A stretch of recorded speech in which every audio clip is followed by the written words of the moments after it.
New at 6, commercial jets affecting your quality of life. There's been a sizable increase in noise complaints related to air traffic over Boulder. Yes, we're talking about more than 40 miles away from DIA, but it's still a problem.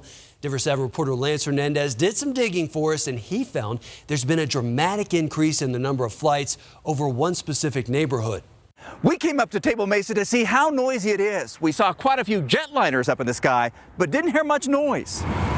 That's not to say it doesn't exist. The noise level varies, depends. Sometimes it's loud if a plane is just taking off or landing. Marilyn DeCullo says she sees big planes from DIA and smaller ones from Boulder Municipal Airport flying above Table Mesa. Sometimes the smaller airplanes, they can be louder if they fly closer. Denver 7 has learned that air traffic officials changed the flight pattern for departures from DIA in 2013. The old pattern took planes between Rocky Flats and Boulder. Now it takes them over Table Mesa. But the noise complaints didn't mushroom until last summer. It turns out that over the last year or so, the number of planes using that new departure route doubled.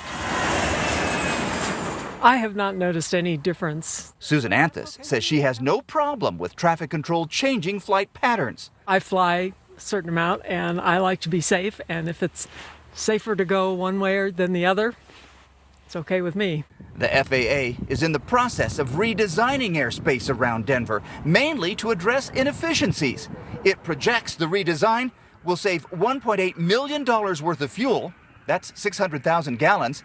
It will also mean keeping an estimated 5.4 thousand metric tons of carbon out of our air. The FAA says it will now consider Boulder's noise complaints as part of its Denver Metroplex study. In Boulder, Lance Hernandez, Denver 7. Now, right now, the FAA says it will hold a meeting in April in Boulder, so people who live there, they can view the FAA's recommendations and they can ask them some questions.